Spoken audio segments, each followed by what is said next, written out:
Hello! I think we're working. Let me know if you can hear me and all that stuff. Good to see there's a few people already chatting away. You were waiting to see Phil.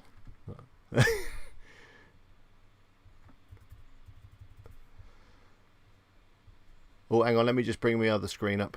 Here we go. Sounds good. Hello, Walt. Good to see you. I've got some of your questions printed out, ready to go. Oh, yeah, I'm on this camera as well today, so I've hooked up the DSLR, that's what we call it, yeah. After a load of advice from Tosh, using the new software, so let me know if that's all working good. I'm not going to move too fast because I'm not sure the focus can keep up, but hopefully it'll all be good, and the picture hopefully looks better. We just hide that email address, that's in the way, but if you do want to get in touch, then do obviously send me an email. Let's hide it for a minute. eagle@wpeagle.com. No, Phil is not being raffled off in the giveaway, I'm afraid. Well, he might be, I don't know, I'll ask him. Hello, Justin. Hello, Helen. Helen will be keeping an eye on you all tonight. She's the moderator. And Dana as well, good to see you. Who else have we got in? Jim. Hello, Jim. Good to see you. And by the way, I have something else to announce. I've been in the Discord, which is a place where you can find people like Dana and Jim. I don't actually have a link to hand. Hopefully Dana might put it in the chat. Come and join us in the Discord. It took me a good few months to figure it out, but now I'm in there. I'm really enjoying it. It's like the chat rooms of old. I don't know if you remember IRC. It reminds me a little bit of that. But it's a great place to hang out with other WP Eaglers and chat and share ideas and thoughts. So, yeah, Dana, put the link up. There you go. She's put it in the chat right now. Go check it out. Graham, hello to you, and thank you for that. I'm going to be going into that in detail in a second in terms of an update on Best Roofbox. Oh, my earpods look a bit weird. Can anyone ever look good in earpods? AirPods, whatever they're called. I don't know. I don't think you can. I'll try my best, though. Hello to Hasta La Vista Boss, Adrian, who was on a couple of weeks back. Or was it last week? I don't know. Time flies. And who else? JS, hello to you. Hello to David. Hello to Jim. I've already said that. By the way, did you see that Sam, my son, went live the other day accidentally? We were on for a couple of minutes. He was pressing all the buttons on my stream deck and accidentally went live. That was fun. Google automatically detected that there was a child in the video and gave me a strike. That was nice. But hey, you live and learn. So I've removed the go live button off the stream deck, probably for the best. I haven't been in your membership site yet. Actually, I tell you what, I did have a quick peek, but I've not been in there in any detail. Yeah, that is what happened. Nightmare. But anyway, yeah. What the plan is today? I'm going to give you a quick update on Best Roofbox, and then I'm going to bring Phil in, and we can talk to him about servers. Now, Phil looks after a lot of my websites, a lot of my client websites. He's a hosting expert. He's helped me out with security. He's helped me out with performance. So if you've got any questions, any kind of techie questions around hosting and server stuff like security or performance, hopefully Phil will be able to help you out. But yeah, let's get on the computer and let's have a look at Best Roofbox, because it is quite exciting. We've obviously hit Roofbox season, and I'm starting to see that effect on the website. So let's quickly transition. Let's have a look at my screen. So, Best Roofbox, I've not done any work. As I said in last week's stream, I'm cutting back on the work that I'm doing on the site because I want to save some money and I want to get the profit looking healthier. Although saying that, I think I'm going to order a couple more articles because I can see a few little gaps on the site. But yeah, in terms of work, not much done. I think I might have added a couple of questions to the FAQs, that's about it. But as Tuck says, we are indeed hitting peak Roofbox season. Marchant's UK Homebrew says that his traffic's been flat for a week. Well, the traffic on Best Roofbox, here it is good. It's like a steady increase. I started the last 30 days at 466 and we're ending at 593. So it's small, but it's steady. And if we compare We are back in the green now on the comparison figures after that weird spike there. Now, I have been told that Doug has actually been using my site in some of his materials as a kind of example site. So obviously that's going to skew my traffic a little bit. I don't mind him doing that. That's absolutely fine. But I've obviously just got to keep that in mind when it comes to looking at traffic. Dana says, how many articles is it ever? Now it's about 120, I think.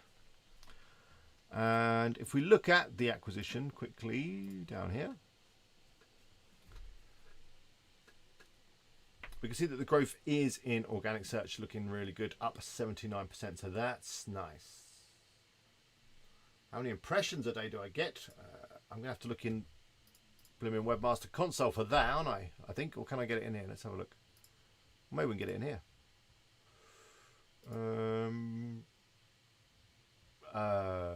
No. Bear with me a sec. I'm just going to hide the screen because I know that when I log into Webmaster Console, it will go into some client account for sure. I think it's 120 articles. Well, let me just double check. Does that sound like a lot? I mean, the site is, I don't know, how old is the site? A year and 3 months. Stupid Robot Fighting League is definitely here. I saw him earlier. Make yourself known, Stupid Robot Fighting League. Your fans are calling you. Yeah, let me just quickly check the posts. 116 articles, to be precise. I can see that there are some people currently logging into Discord, so I'll see you in there later. I haven't got it open right now because that's just too many windows on the go. Okay, here we go. Here's my search console. So clicks is on the up. I guess we go to coverage. Do we need to see impressions? Oh no, performance. That's what we want. Impressions, 435,000. And interestingly, they are up a little bit, quite a bit actually. They go in line with the clicks, funnily enough. Click-through rate has increased a little bit. Average position increased a little bit as well. Oh, I love these colourful graphs. But anyway, has that translated into Dosh? Well, a few of you saw the post on Facebook earlier. This month we have already hit $733 in Amazon commission. So yeah, this is the best month ever it's going to be. I think last month we came in at about 800 odd, didn't we? And we're already at 733. And we're halfway through the month. This is up to June the 15th, so exactly halfway through the month. Yesterday was the very first.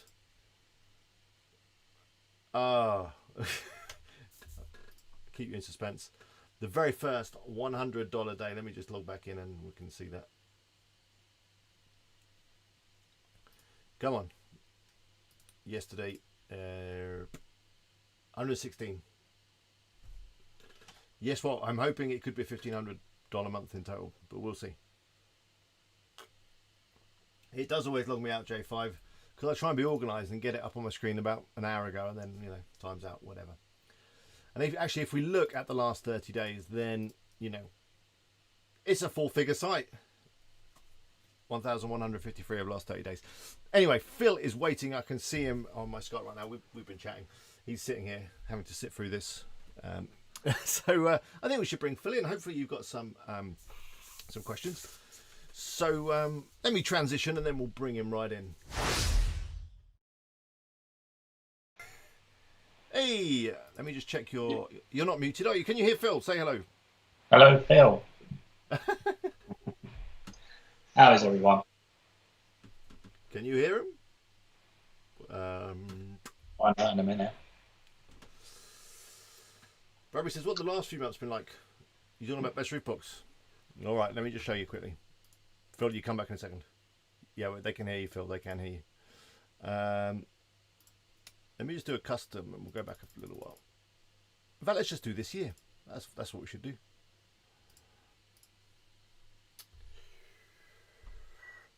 So there we go. January was 279, February 270, March 377, April 221, so down a little bit, then jumped up in May to 777. That's actually gone down a little bit since I last counted. Must have been a few returns. And then, yeah, now we're at 733. Anyway, Phil. So I've got a few topics and stuff that we're going to talk about off the bat, but as as we're talking, feel free to answer or even ask some questions, and we will try to answer them. So, Walt has been, who's in the chat right now, has been sending me and Phil loads of messages about WordPress security, because obviously it's a big thing. WordPress sites do get hacked. You'll know that WP Eagle has been hacked. Best Roof Box has not been hacked yet, but Boot Boutique has definitely been hacked. A few of my other sites that I've neglected, like Zombie Merc and that, have definitely been hacked. So, Phil has always helped me when it comes to security. He's always putting plugins and stuff on my sites. So, Phil, I mean, what would your thought? I mean, and first disclaimer. Let's do a disclaimer. Phil is no security expert. Well, he doesn't want to say that he is, but he is really. He doesn't want to be. Basically, he doesn't want to have any liability on this front. So all of this should be taken as just advice. And if you do get hacked, it's not our fault. But let's just go through some of your best practices, Phil. Now, Walt mentioned obviously installing things like firewalls and two-factor authentication. And all that kind of stuff. But what would you say in terms of WordPress security? Go with a good host. Always go with a good host. I've been bitten before. Still a current client of mine, which is a nightclub in London. I did them a website many years ago. But this was probably around 2001, 2002 or so. Can't remember. I don't think it was WordPress, but essentially they got hacked, and I was there rushing around trying to fix it. And one thing I learned from a broken website is be calm. So if anybody gets a website that's broken, just be calm. Just stop everything and try and take a step back. In terms of securing WordPress, I usually find that less is more. So some people tend to try and throw plugins at a problem, and 9 times out of 10 it doesn't really work. I find the best thing to do is take a step back and go back to bare basics, things like the htaccess file, has been your hosting. Try and lock as much as you can down with that. With WordPress, I find that most common attacks are on WP admin, wplogin.php, and xmlrpc.php. Okay. Now, xmlrpc.php is not used by most WordPress users, because that's usually for people updating their WordPress using apps and stuff. So you can block that by like 2 or 3 lines in the htaccess file. Let me just come in. So you said a few things that have probably confused people straight away, like XML, Dubru, Whatsits, and WP logins and all that kind of stuff, and htaccess files. Now, to a layman like myself, how on earth do you sort your htaccess file out and that kind of stuff? Is there an easy way to do that? There's the easiest way is through the file browser, through any hosting. Okay. So if you go into your hosting control panel, open up the file browser, you can open up that file in there, and you'll get a standard WordPress 8 or 9 line like commands in there, if you like. Yeah. Which basically tells WordPress where it is and whether it's HTTPS or HTTP. Adding to that, a lot of the security plugins in WordPress, actually, a lot of what they do is they actually hook into that file and rewrite that file for you. Okay. So for blocking IPs, like iTheme security is one that I commonly use as a plugin. iTheme security, everyone, if you want to check that, it's a free one, is it? iThemes security. There is a free level, and there's also a paid for version. That essentially just hooks into htaccess, and whenever you make a change in there, it will rewrite it over into a htaccess file. Okay. And that will block a lot of the exploits, I suppose, if you like, within WordPress. Yeah. But there again, it's not just WordPress that's at risk. You've got your DNS logging provider. Your credentials on there are at risk. Any like Cloudflare or anything like that, any hosting, and then you come to like the application level, things like WordPress, which can get and it's like simple things like keeping your plugins up to date, because often there's exploits or there's bugs in them, security flaws, and keeping on top of that. I was very bad at keeping my sites up to date, and just like I know that what you've done on all of my client sites is that you've changed the actual login address, because that's like the first place any hacker's going to go. They're going to go to your Absolutely. /WP admin. So if you just change that to something else, that's going to throw them off straight away. Absolutely, and it's security through obscurity. It's not 100% effective, but it lowers your risk, and that's what it's all about. It's all about just lowering your risk. If you can lower, you'll never ever be 100% secure. But if you can lower that risk just by a little bit, it'll pay dividends in the future. As I said, we've all been burnt before. So iThemes is a plugin, possibly keeping a backup of your website. I guess that's just basic stuff. And again, good hosts will do that for you. Yeah, have a backup. Make sure it's off-site, whether it's on your laptop, your PC, or on another host somewhere. You can also create a backup WordPress admin account. Obviously, don't use the login of admin. Never ever use things. That's another good tip. You don't have admin and then the password is password. Yeah, then what I tend to go through when I find a site which has been hacked, I just go back to bare basics. Check the logs, check the error logs, just really simple stuff like that, and you'll find that quickly you found that there's an IP that's absolutely attacking your site there. Block them completely, again by using htaccess. Or even buy a plugin. But obviously I try and steer away from a plugin wherever possible, because obviously a plugin is going to open up the door to potential vulnerabilities in the future should not be kept up to date. The more code you're adding to your site, the more possible vulnerabilities there could be. So using strong passwords, I mean, 2FA is something that we get on everything at the moment, and I guess there's a couple of plugins that could add that functionality to WordPress. So 2FA is when you have to use the code thingy on your phone, which I've had my experience with that, where I took my phone to Apple and they said, can we just wipe this and whatever, you got a backup and all that, haven't you? And I'm like, yeah, I've got backup. I use the iCloud backup. But iCloud backup doesn't actually back up your Authenticator app stuff. So I lost all my 2FA codes, which then was a complete nightmare. So little tip there, if you're going to be using the Authenticator app, which is by Google, I believe, on your iPhone, make sure you do a full encrypted backup to your computer. And then that backup will include all of the passwords and settings on your phone. Even I've learned something today. Did you not know that?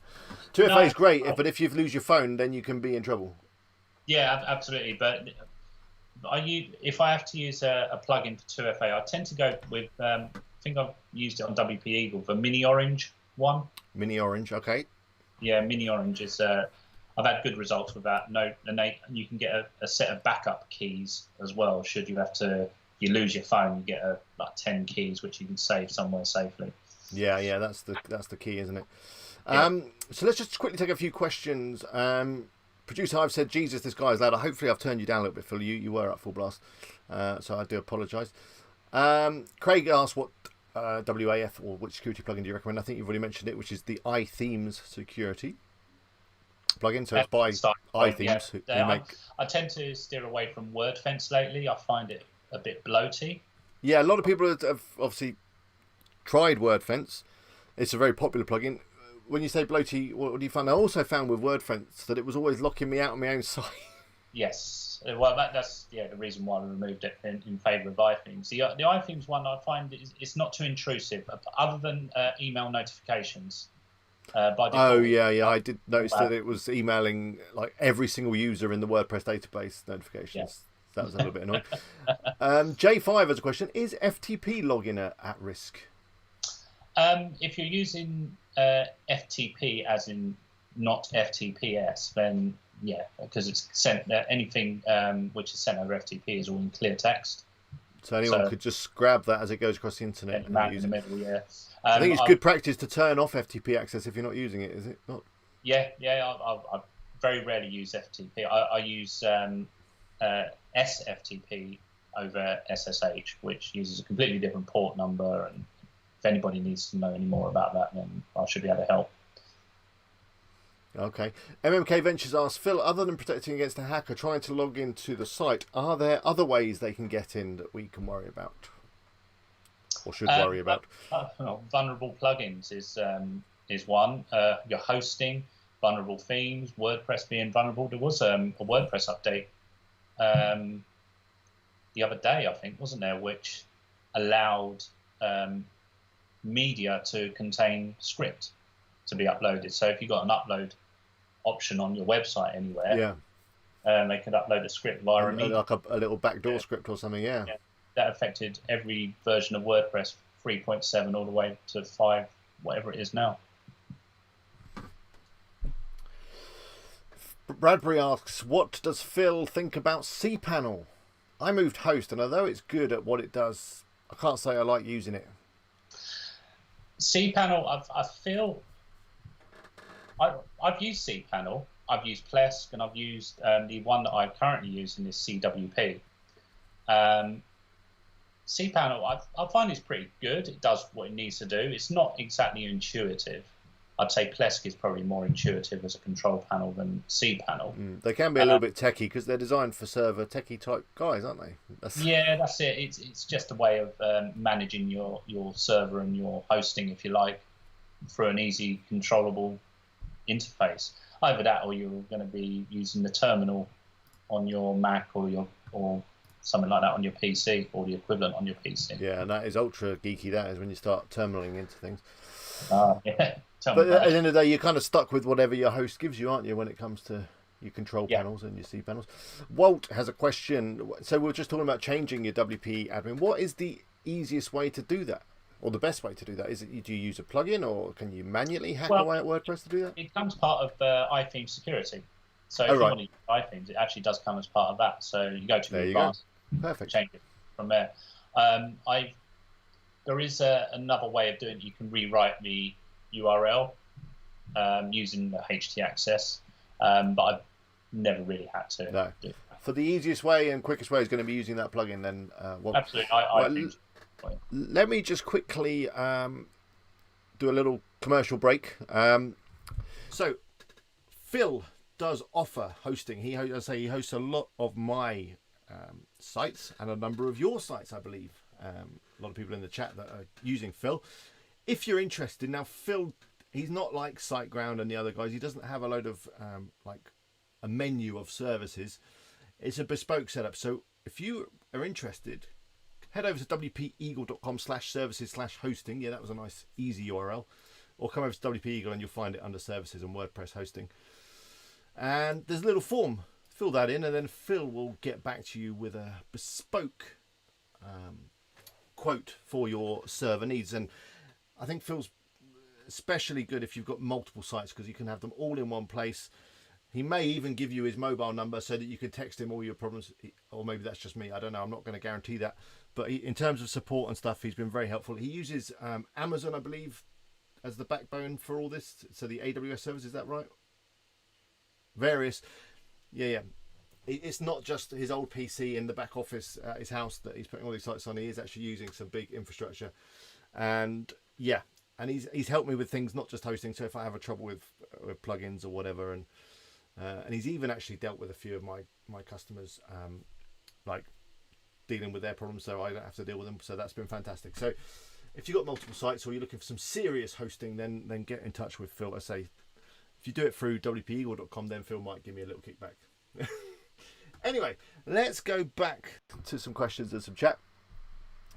So we've kind of done security. Leslie says this is making me nervous. Don't be nervous. No, it's fine. I did actually type in the chat. Don't get nervous.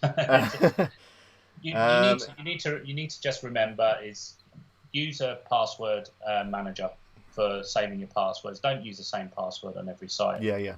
I've started doing that. Is there any password managers you would recommend? What do you use yourself?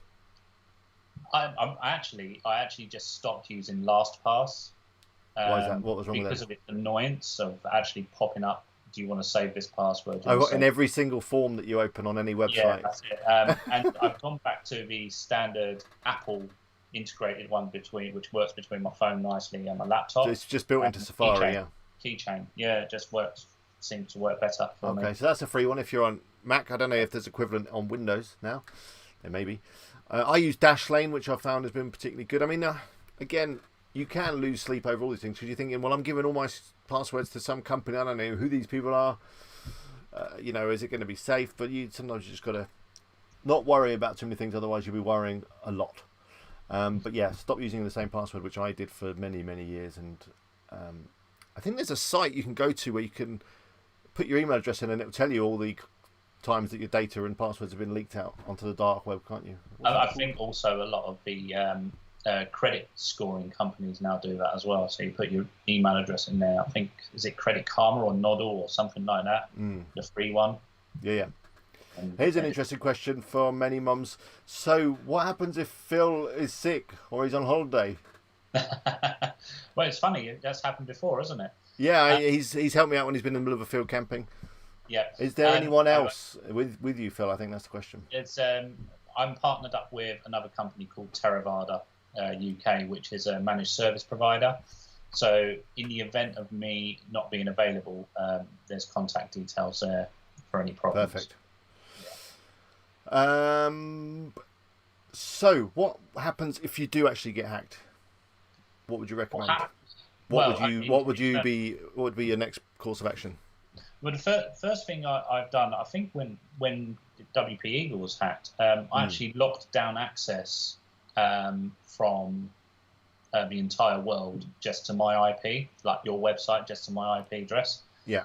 It allowed me to stop the attack and then go through the logs and actually find out what's happened, what files have changed and stuff like that. With yours, I think it was a vulnerable plugin. I can't remember what it was, that managed to do a file injection to do a PHP mailer and maybe something like that, if I remember right. It was a SMTP plugin, I think, was it? Yeah, something like that. But yeah, for me, it's just it's all about stopping and just taking that step back and just compose yourself. Try not to panic, yeah. Yeah, because it's so easy to panic. If you can be calm and controlled in a way that you're actually trying to find the issue, then you'll be fine. Yeah, generally you've got to figure out how they got in, and then you can restore it back up and fix it. Whatever. Yeah. Now, in terms of that, obviously, the first thing you can do is restore from a backup, and then immediately do all your updates. Sorry, I just seen stupid robot fighting leaks. More beard. Yeah, he does like your beard. I wasn't going to mention it, but because I have shaved.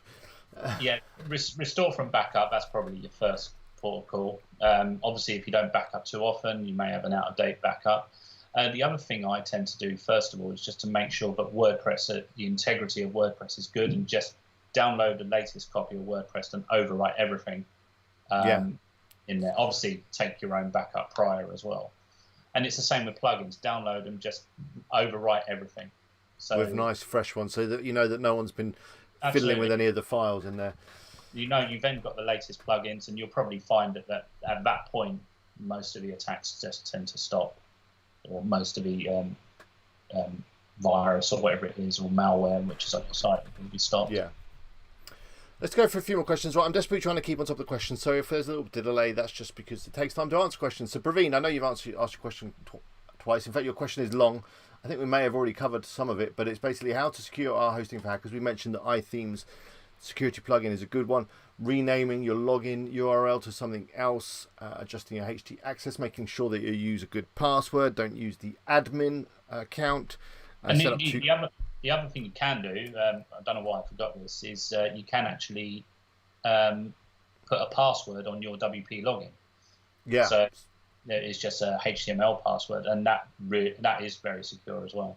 Yeah, because a lot of the time they're just going to find your WP login page, and then they're just going to, try lots of things. They're going to brute force it. So there's a load of tips, and use 2FA, keep a regular backup, use a good hosting company.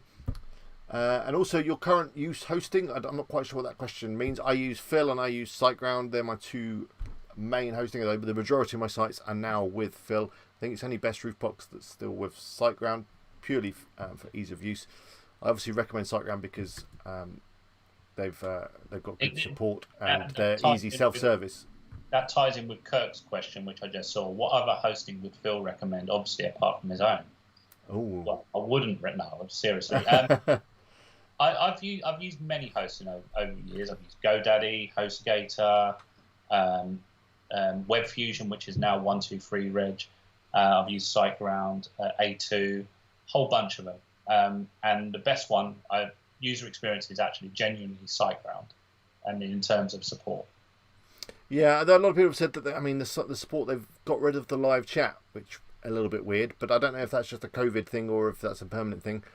Generally, though, they're very quick on replying to tickets.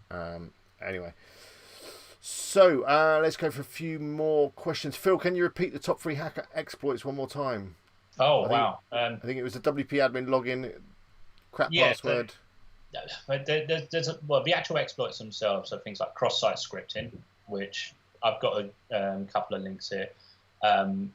Unauthenticated or authenticated SQL injection, and general vulnerabilities within plugins, WordPress, themes. There's a great video. I don't know if anybody's heard of somebody called Tom Scott on YouTube. That is did a part on Computer File, which is quite a big YouTube channel, and it explains to the layman, not that I'm saying everybody here is a layman, me, how this actually works. So I'll dig out those in a second. I'll put them in the chat. Okay, great. Phil, Leona asks, do you offer services to help sites? So say someone had their site and it had been hacked and they weren't on your hosting, would you be able to help them for a small fee? Yes, so actually I have done that for a couple of people in the past with mixed results.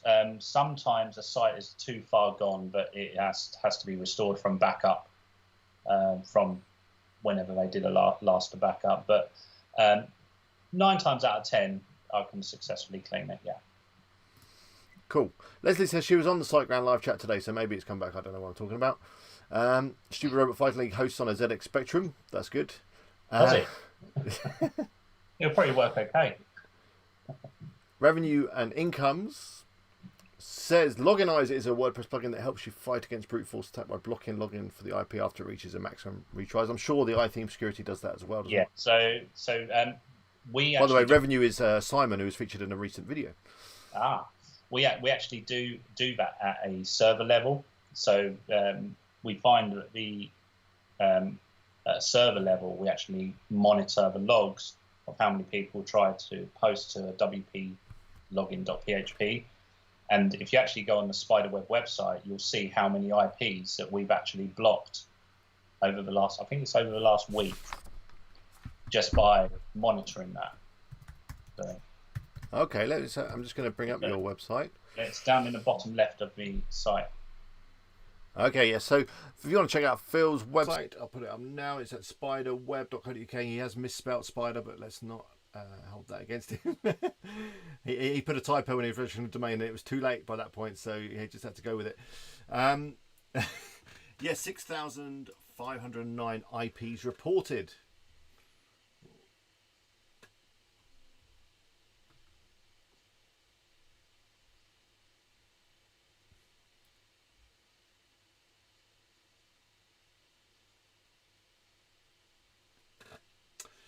Cool. Tosh asks, is it necessary to have a plugin like Stop Bad Bots? Yes, there's one called is it Black Hole for Bad Bots? Oh yeah, that's quite a good one. What you're essentially doing is you put I think it puts something in your sitemap which Google wouldn't actually follow, but all the bad bots do follow, and if you get pulled into that hole, they just block them straight away. It works. Sounds good. Yeah.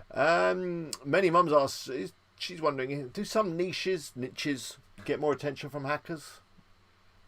Or do maybe sites like WooZone sites get more? I think generally things like gambling sites and stuff like that would get more attention for things like denial of service attacks. I don't think any niche is attacked, if it's like a blog.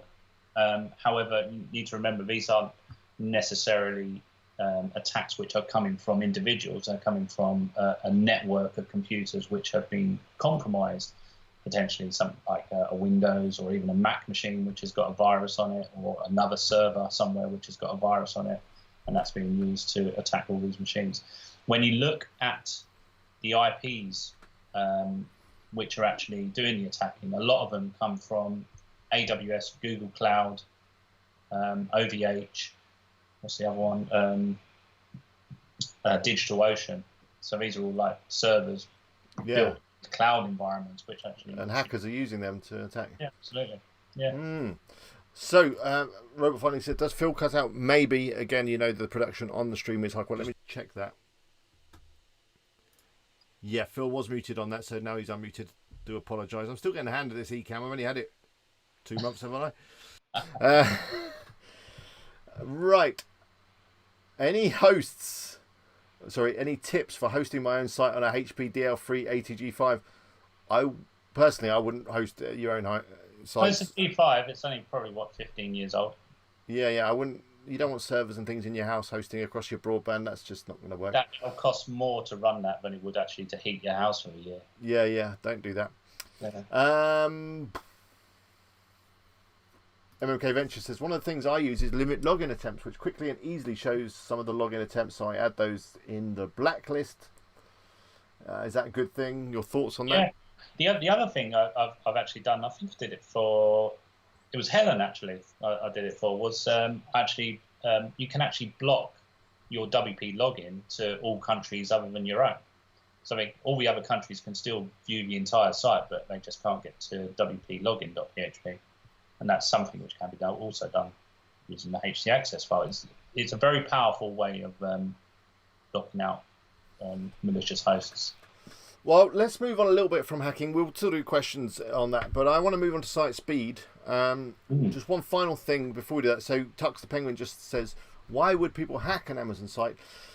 Well, in my opinion, why people hack sites in general, they do all sorts of things. Like they use it for SEO. They sneak a few links in here or there onto your site. You don't even notice.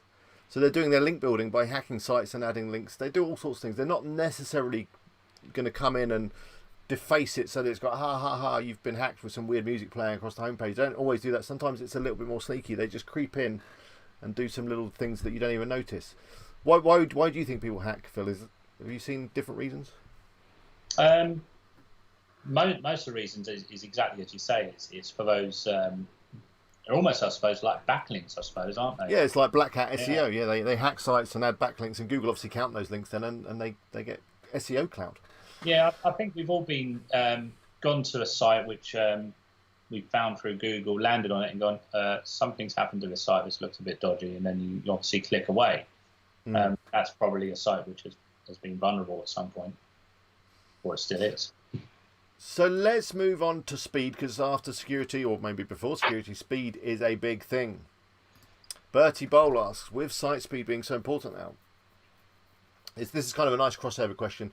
Will all these additional plugins, all these security plugins, make the sites pig slow, or are they relatively lightweight? Plugins in general will make your site slow, whatever they are, won't they? Yeah, absolutely. The more you load up on the server or your hosting, it's going to have an inherent effect on your speed of your site. This is why I tend to try and eat. It's not just security. Obviously, should be taken seriously. If there's any host out there worth their salt, they'll do everything they can to actually block everything. Hence the reason why we try and stop the majority of attacks prior to them actually getting to WordPress. So there are sites which I'm running which haven't had login attempts because my server, the actual server environment, is actually stopping the attack first. If you can get hosting it comes with web application firewalls and stuff like that, so it stops it prior to getting to yours. And there's also denial of service filtering and stuff like that. A lot of companies can supply. There's the more plugins, obviously, the slower the site.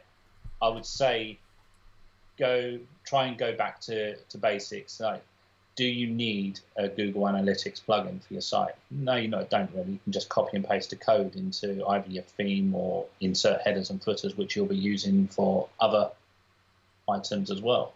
There's so many ways to do this. It just takes a bit of due diligence and a bit of reading up, really. Yeah, I mean, when you're setting up a WordPress site, it's easy to get carried away because there are so many plugins out there, and you think, oh, that looks good. Oh, I fancy a bit of that, bit of this. And they just start stacking up, and you just got to think, do I need them all? Your theme can have a big effect on your speed. Obviously, we've covered speed before, and I've done a number of videos on it, but one of the biggest factors is your hosting provider. For example, I used to recommend HostGator and all that kind of stuff, and they weren't too bad a few years ago. but over time we just saw the performance degrade and degrade. I guess they were just putting more and more sites onto the same servers without investing in their infrastructure. And switching away from them has immediately had a dramatic effect on the speed of my site. So hosting is probably going to be one of the biggest factors, isn't it? Is there any, I mean, because obviously there's some caching and stuff that you can do. What are your thoughts on that? Should you use a big plugin like W3, or should you ask your host to do it? What do you think? The host will do an element of caching. Obviously, I would say if you could offload that to someone like Cloudflare for your static items. If you're a business, I think there's a small charge per month for it. But if you're a blogger, it's actually free for use. This kind of leads me quickly on to Praveen's question, actually, which is, what is a CDN server? I think you just mentioned one. Yeah, so Cloudflare will actually cache your static items, things like your CSS file, JavaScript, images, at their data centers around the world, and deliver it to people which are actually browsing it in another country local to them. And that's, it's a delivery network. It just speeds up. Content delivery network, so it basically means that they're putting bits of your website all around the world onto all these different servers. And it leads on to the second part of Praveen's question, which is, sometimes when you buy hosting, like with SiteGround and people, they ask you, where would you like your server to be in terms of physical location? What are your thoughts and tips on that? I mean, I get my always thoughts were that you want your server to be as near to where your visitors are going to be coming from. Is that the best way to do it? Yeah, so for the most part, if you're a UK company, then keep your server in the UK. There's no need to be targeting outside that. If you're WPEagle.com is a good example, or bestroofbox.com. Most of your traffic will probably come from the States. Hence, it makes more sense to actually have the server in the States. Yeah. That changes, I suppose, a little bit slightly when you get a CDN involved, because your point of presence becomes more global with your website. So there's not too much of a need to have your site geolocated in the country where your traffic is. However, it will actually put an inherent delay on the actual site to CDN at some part, because WordPress by its very nature is a dynamic beast, and it needs constant access to database, PHP files, scripts, and to create all this dynamic content. The real fast website will be one which is just HTML. If you're not updating your website regularly, change it to HTML. There's plenty of WordPress ways to convert WordPress to HTML. You keep like a development copy of your own. You update on there, then resync it again. Wow, that's clever, because WordPress is generating the pages every time someone looks at them, isn't it? It's pulling it out the database. It's doing all sorts of stuff on the fly. And that's going to depend on how fast your server is. So, kind of leads on a little bit to this next question, which is from Marchant's UK Homebrew, which says, what do you think of Carl's idea? He did a video on this the other week, I think, or maybe the other day. He's ditched his SEO plugin. I see the logic. Carl forwarded me a video of somebody else that done that, and I watched this video, and I do see the logic. Apparently, it looks like you get longer meta descriptions on the back of it as well. Yeah, I mean, as long as you can do things like your XML sitemap yourself, and you can do your meta descriptions and whatnot, which aren't actually that important really anyway, because Google decides what snippets are going to take most of the time. Yeah, the only thing that I will question is, for someone like me, I don't typically build WordPress sites for niche bloggers and stuff like affiliate marketing. I tend to build them for businesses like beauty salons and stuff like that. Would it be more I don't know if it'd be more beneficial to have a SEO plugin or a non-SEO plugin, because things like Rank Math does great schema markup. Yeah, I was trying to think of something else that would be a problem. Schema. Yeah. I mean, when you're doing your FAQ page, or when you're, got a recipe and all that kind of stuff. How are you going to mark it up correctly so that Google knows that it's a recipe or an FAQ? You can mark it up actually within the HTML itself. Just directly into Gutenberg, but you're going to need to know the kind of tags and all that kind of stuff, aren't you? It will become just so cumbersome to actually do it. We all like that nice, efficient way of filling a form. So So I think, the takeaway there is for most people, you need an SEO plugin because it just makes it easier. Yeah, maybe they are a little bit bloated sometimes, and maybe they do a bit more than you probably need. But most people are not going to want to start wrapping everything in the right schema and getting into HTML. They just don't want to do that. So that's when an SEO plugin comes in, I think. I'll be interested to see how the results are. Yeah, I'm sure Carl will keep us up to date. Carl is driving home from work. He did actually just check it on his phone and send a message. If you're enjoying, Phil, I'm getting severe dry mouth. It's very hot tonight. I'll join in that. Yeah, cheers. It's not vodka. Oh, mine is. Anyway, if you're enjoying Phil and his knowledge, do click the like button. We're up to 21 this evening, which is fantastic, but I'm sure we could do a little more. No dislikes tonight. Where is our disliking friends that normally join us? They're busy this evening. Now, Mark has said that he has 48 plugins at the moment. To me, that sounds like too many. I wonder what he's got 48 plugins doing. I've seen more. It's not the record. It's not the record. 2 dislikes, thank you. Cloudflare is an option he can turn on in SiteGround, says Walt. Is there any reason I would not use the CDN? Or Walt would not use the CDN? I can't see any reason why you wouldn't use it, other than it actually gives you more analytics as well, interestingly. So you can actually see your visitors, unique visitors and location and stuff like that. So if you've got one, probably use it. Yeah, and the thing is, if it's an affiliate marketing site, a blog or something like that, it's completely free to use for personal use. So I'd say go for it. A lot of hosting companies, I think WPX offers CDN. Okay. Yeah, so, a lot of them are throwing it in now. Dana's trying to be controversial. She says you don't need page builders. No, you don't need page builders. But Dana, you know what you're doing. You're technical. You set up a Discord server. I mean, how many people here would be able to set up a Discord? Not many. So I think if you personally don't need page builders, then don't use them because they are, again, a bit bloaty. They slow down your site. However, if... Although you can use your page builder to build your site, and then you can actually strip out a lot of the unneeded stuff afterwards, scripts and... There's always going to be that compromise between the features that you want on your website and the performance of your website. There's going to be a balance there. I like using page builders because it just makes a lot of things easy, like Elementor I find great. But of course you could ditch all that. You could ditch Gutenberg. You could just go back to the basic text, what do they call it? Tiny MCE, whatever it was. I was a Cornerstone person, part of the old Xthing family. I'm still stuck with that on WP Eagle, yeah.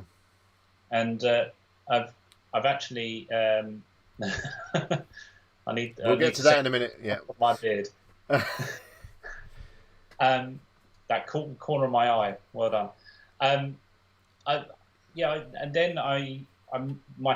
my go-to theme for building sites is GeneratePress at the moment, because one license you can use as many times as you like, and it's only an annual charge of $50, something like that, and that gives you a really basic theme for, I think it's 400k in size, under half a megabyte in size, and then I put Elementor on top of that, and then what I tend to do is strip out any JavaScript fonts and all that, which I don't need afterwards. Yeah.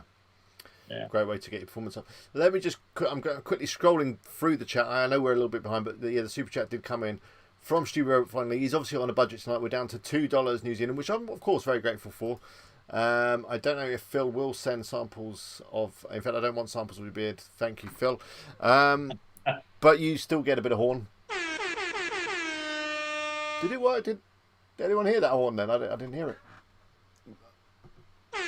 Oh, yeah. Oh, you got 2 horns then. It's definitely working. Let me just quickly scroll back up. I'm going to quickly scan through these questions. Quick technical question from Adam. What is error establishing a database connection? Probably in your WP config, username or password for your database is wrong, or the database name. Yeah, it's going to be database name, username, password, or even possibly the server address. Is it server IP? I can't remember. Yeah. Server, local host. That's probably. Speak to your host; they'll be able to help you with that. You find the details that you need for your WP config file within your hosting control panel normally. Bradbury asks, anyone had any have a good example of achievable results in Gutenberg over Elementor? I'm pretty sure you can do everything that Elementor does with Gutenberg if you got the right things. I've not really used Gutenberg myself. Carl has Surfer SEO, says Justin. Dana says the bottom line is you don't need all the bells and whistles for an affiliate site if you're only going to use free features. Get a good theme, maybe a plugin or two for table of contents and social share, and that's about it. The other thing with the plugin, says many mums, in terms of SEO plugins, is it's going to be the same as everyone else's. So what advantage are you going to get? Yeah, that's a good point. Yeah. I don't think everyone is running Rank Math, or in fact, I don't even think everyone's running WordPress. So no, I can't remember what the statistics are. I want to say 30 or 40% of websites globally. So, but it's going to be more than just the plugin. Many mums, it's going to be your content and all sorts of things that affect how you compare with your competition. Yeah. Marchant says my sitemap is done by another plugin. I'm sure there is plugins available that will just do your sitemap XML thing if you just want something small. It's hard. Walt says it's hard to imagine that the speed advantages of pure HTML would be greater than the ease of creating content in WordPress. As Phil has said, you can get the best of both worlds. You can edit and create in WordPress, and then it will create that HTML content for you. So you can still edit rather than getting your front page Express up or whatever people use to edit HTML now. Probably Dreamweaver, Notepad. I don't know. Yeah, there was a site which I'm trying to think of, which were actually doing this for free for one site. If I think of it, I'll try and dig it out. Okay, while you're doing that, Lee asks, I have found that my G tag slows my site. Have you found this? No. Jamie says Oxygen Builder is fast, no bloat. I've never used that. No, I've not even heard of it. I have to check that. Johnny says, back to security. What's the most common security mistake that you've seen, and how do you recommend fixing it? Bad passwords. Bad passwords and using admin as the username, probably. Yeah. I am too. Easy Spaniel training. Okay, Steve, who was on again on the series of videos that I put up over the last few days, featuring a number of WP Eagle viewers. Tosh asks, is WP Rocket worth using from speed? I've not seen very much difference on my site using Acabado. I've seen a big increase with WP Rocket on my sites, but I don't know. I've heard some good stuff. It's a premium only plugin, isn't it? WP it is. Rocket. Yeah, so I've heard good stuff, but I've never actually found a need to use it.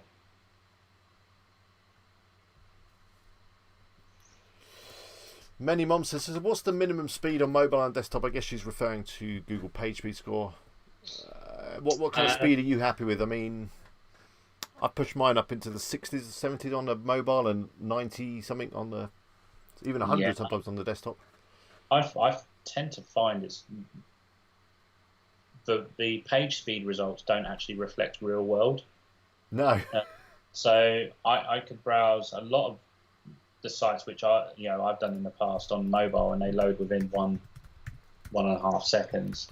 You go to PageSpeed one day, and then it'll say if Brett loads within, it's slow, and then you go back a week later and it's fast again. So yeah, don't obsess over Google PageSpeed. I think is if your site feels fast, you'll know when your site is not fast enough when you're checking it out and you're waiting. Yeah. You're waiting any more than a couple of seconds, it's too slow. The other thing you need to remember, there is in analytics now, isn't there, where you get the page speed reports? Yeah. Will actually tell you all your page speeds. And I know that I think Adrian is with a load of guys that do lots of SEO testing and stuff. and they did some testing and they discovered that actually the slower sites were outranking faster sites. So a lot of people think that it's a big ranking factor, but actually I don't think it is. And obviously, as I say, if your site feels slow, then that does need addressing, because that's going to turn your visitors off. But don't get too obsessed with the Google PageSpeed score. Although saying that, Justin asks, have I checked your Google PageSpeed? I just did it right now. Let's have a quick look. We're still reasonably 56 on mobile and 99 on desktop. I'm sure, with more obsessing with it, we could tweak it a little bit more. I think I've installed a couple of extra things since then, but yeah, I'm happy. The site feels fast, and that's all I really care about. If you want 100, just use the Google 2020 theme. WordPress 2020 with no plugins. Yeah, or just have HTML pages, as you said, and it'll be super fast. I tested that the other day, and it was 100 with no plugins, no caching plugins or anything like that. Yeah. And let me just quickly switch back. They do contradict themselves in quite a number of ways, Google. So they say, remove some JavaScript, and then they've got the Google Analytics tracking script there that they'd rather that you did without, because that's slowing down the site. You can't have it both ways, Google. What, you want me to have analytics or not? And if you've got like a YouTube video, they'll penalise you for that, although obviously YouTube is a Google property. You're stuck between a rock and a hard place when it comes to optimising with Google PageSpeed.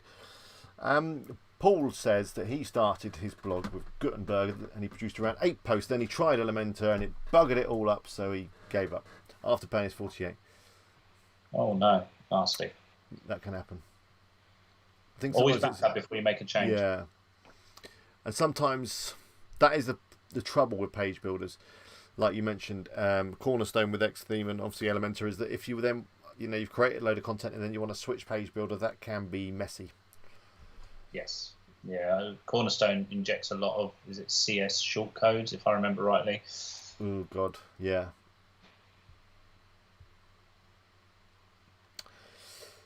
Alte says he's on 98 on mobile and 100 on desktop. I think you need to leave it. That's fine. Don't worry. You're not going to get 100. Yeah, Justin, I'm not sure that's true. He says that Google will rank you based on your page speed scores. I don't think it's as big a factor as we might think it is. I think it would help if your site is loading within 10 seconds or so. Then that may be a ranking factor. If it's loading within that sort of 2 second to 3 second time frame, I think you're okay. Yeah. As long as it doesn't feel too slow. That's the thing. Yeah. Use your initiative. Yeah. Stu Robert finally says we are wearing similar shirts, similar in colour but not design. Mine is obviously a fetching WP Eagle shirt, and Phil's is not. Although you've got a WP Eagle mug, I know that. Yeah. I use it every morning. Exactly. So merch is still available, by the way. I think my supplier is back up and running. So, well, we're nearly at the end. We've got time for a couple more questions, but we've been going for an hour. I don't want to take up too much more of Phil's evening. Hopefully, Walt, we've covered a few of your thoughts on security. Ryan's asking, did I say that the niche sites you build for customers aren't WP rather than HTML? No, the majority of sites I build are WordPress. If it's a site that's going to be built and not touched, i.e. for a small business somewhere that's not going to update their site, I'll do a conversion to HTML just so that I can easily come back to it later, make a change, and then re-upload it again. I find that the performance is immense and there's no need for a database or anything like that. Perfect. Lee says he's very glad he heard this. He's been obsessing with speed. He spent days and days trying to get his page speed score up. It's probably not the best use of your time. Once you've got a reasonable speed, then don't worry about it. If it feels okay, it's probably okay.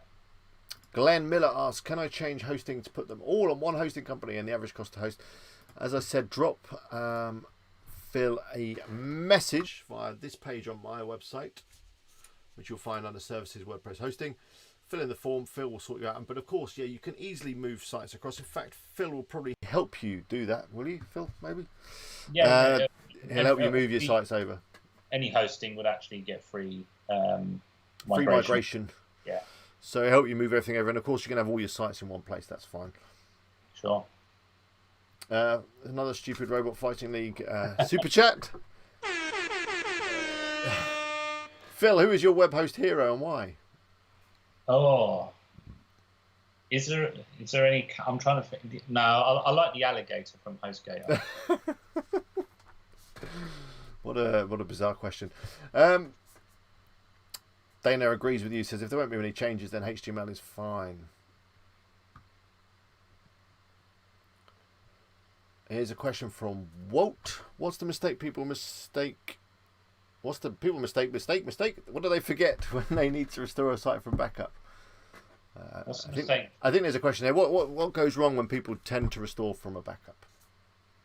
Is that out of date? Maybe that's one. Probably out of date generally. That's the only thing that. As long as the backup's good. That's one thing that a lot of people never do. They never test the backup. No. One thing you should probably do is when you take a backup is maybe occasionally try and restore that backup and see if it works. Yeah, so part of your in the business world is called business continuity or something like that. And actually we put that in from day one of starting SpiderWeb was everything must be backed up. Because if it's not backed up, we're going to be taken to the cleaners. So So once a month, I take a sample server, a sample website, and just check that I can restore it somewhere and that does it still work. Yeah, that's key. I think I learned that when I studied for an MCSE on NT4 server, that the first thing to do when you do a backup onto tape, you then check that you can restore that backup. You know, they rarely worked. But you had these clients that were religiously swapping tapes every single night. They weren't working. No one ever texted them. Sounds like you come from a similar background to me. Yeah, I don't often talk about that because that was so long ago. But yeah, I did an MCSE in Windows NT4. That was a long time ago. Then upgraded to Windows 2000. I've still got the Windows 2000 mouse that Microsoft sent me for being one of the first people to be qualified in Windows 2000. I then went to work for a training company where we delivered MCSE training, and the great thing about that was that the exam thing was just down the corridor, so I could just take exams whenever I wanted. So I would just keep taking Microsoft exams, Cisco exams. I did my CCNA. I did all the Microsoft exams, and if I failed, I just went in and did them again the next day. And got completely overqualified, and then left that training company and went back to an IT company saying, "Look, I'm an MCSE and a CCNA. You got to pay me loads of money," because that's what it was like back then. If you had those bits of paper, you could demand loads of money. That's exactly it. I did all the MCSE and MCSA as well. Oh yeah. Systems administrator or server administrator. Yeah. But I got out of IT 3 years ago. Yeah, well, all that space has changed a lot. I mean, with the cloud and stuff. I mean, I don't know how relevant. I'm sure there still is an MCSE and all that stuff. But anyway, we digress. Many mums asked, what tool was it that you were using to convert your WordPress to HTML? Do you remember that off the top of your head? I was trying to think of the name of it. There was there is actually a number of tools for it. There's a couple of plugins. I'll tell you what, Phil, think about it later. When you think of it, just leave a comment below this stream and we'll find it. There's also one which is an online provider, which actually uses AWS as its backbone. And what they do, they spin up a WordPress instance for you, and they convert it all into S3 files for the Amazon Fast storage, and that makes your site lightning fast. And I think for one site, it's completely free. Okay, that's a good tip. Tosh asks, is it worth using Lazy Load for videos plugin when embedding YouTube videos? Yes, Lazy Load is always going to have a good impact. Yeah. How often should you back up? Someone asked. Glenn asked. How often as you can. Update the site? Yeah, that's true.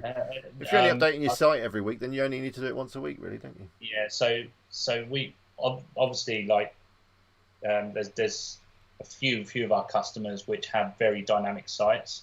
Well, Carl being one of them, and yourself with Best Roof Box. So those are on like a more regular backup pattern than other sites which don't necessarily have so many updates or changes.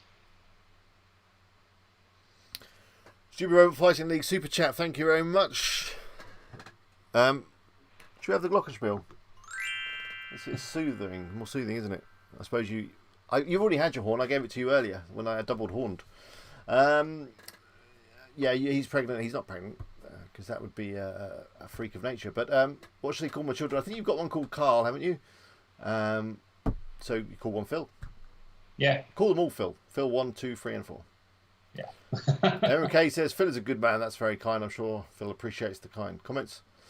I didn't up the super chat price. You can super chat however much you like.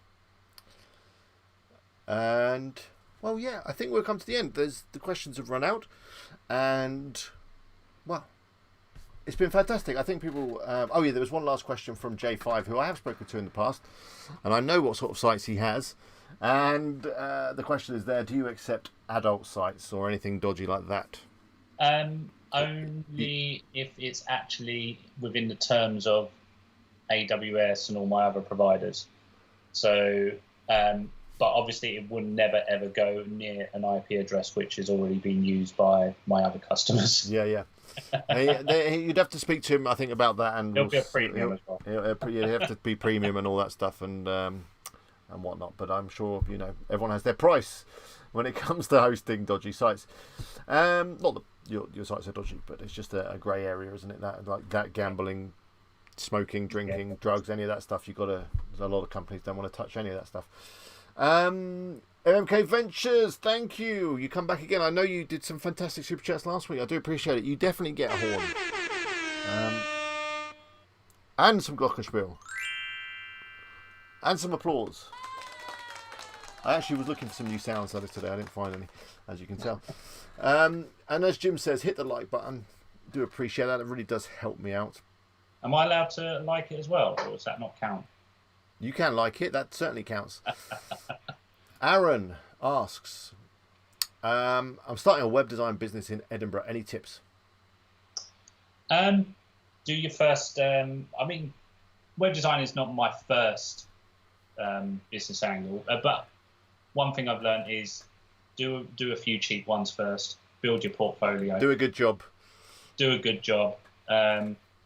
Track your changes. Document stuff. Now, Aaron, I've done a couple of videos on this, which I will see if I can quickly find for you.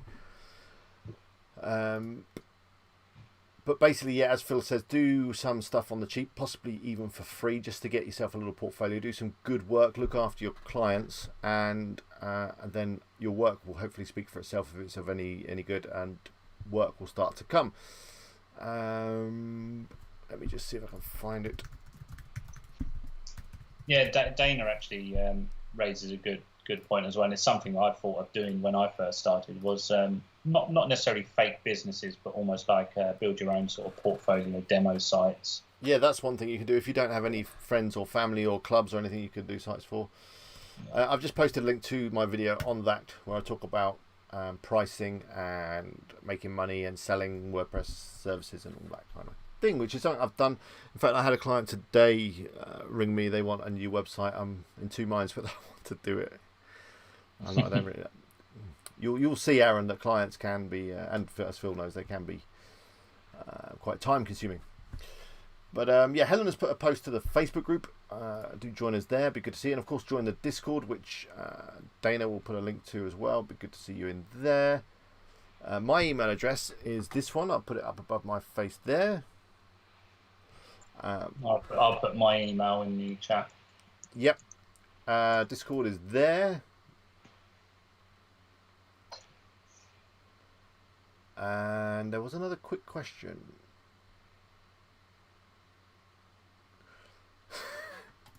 Stupid Robot Fighting League has a sound I can use. It's air escaping from a tractor tyre filled with water. That could replace the horn. I think that's what people want and indeed need. Do pillar posts do better according to Google? That's an SEO question. Now, the best person or best people to look at for that is Income School. They did a load of research on this, and they found that actually response posts, in terms of the amount of time that you put into them, actually generate more traffic. So that's where you're answering people's questions. However, I think to make your site have that authority feel, and in fact be an authority and attract other links, you do need some pillar posts. So I think you still need a good mix. But yeah, in terms of the return on your time investment, response posts are going to do better and bring in more traffic. So in theory, they rank better because they often appear in the question section on Google. Okay, so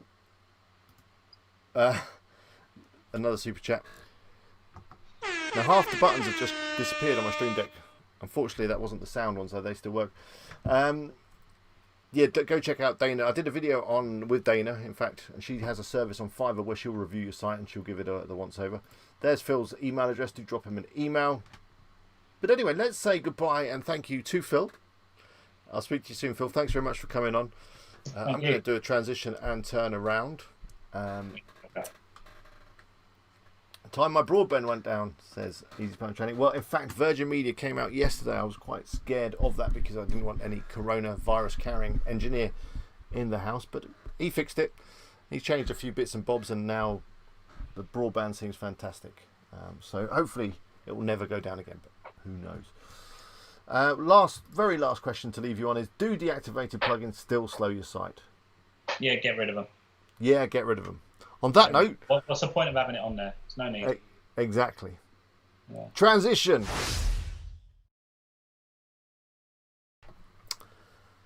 Well, I'm sure you'll all enjoyed that and found that really useful. Phil really shared some great stuff. You can get in touch with Phil, say, via my website or via his email, or you'll find him in the Facebook group, which I think I put a link to below the video. In fact, I have, and I put a link to the form to get in touch with him. I've been very organised, and he's put his email address in the chat. It's Phil@Spiderweb without the E. So now, of course, everyone's going to try and keep me there, especially Robot Fighting. There's no more questions for Phil, I'm afraid. I'm sure we can have him back again in the future. But if you've got a question, then drop him an email. I'm sure he'll take some time to answer them, providing they're not too obscure. Stupid Robot Fighting League, I'm looking at you. Anyway, so yeah, let's wrap it up. My chat has just gone weird. I don't know, but never mind. Of course, the glass is half full for Phil. He's very optimistic.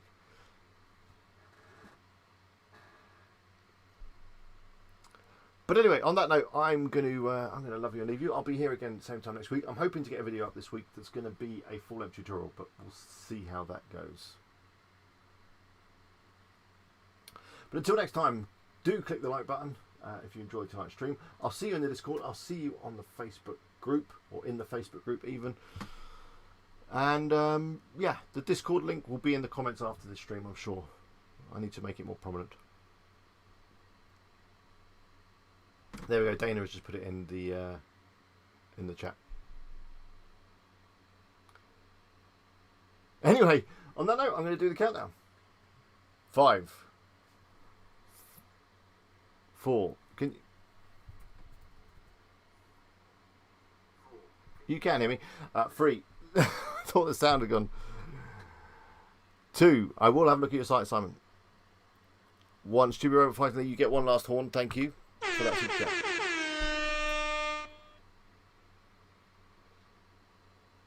I'll see you next time. 5, 4, 3. I forgot where I was. 2, 1. Bye bye. Oh, hang on. I've lost the button. I took the button off the Stream Deck because my son was pressing the go live, so I'm going to have to do it from over here. Hang on.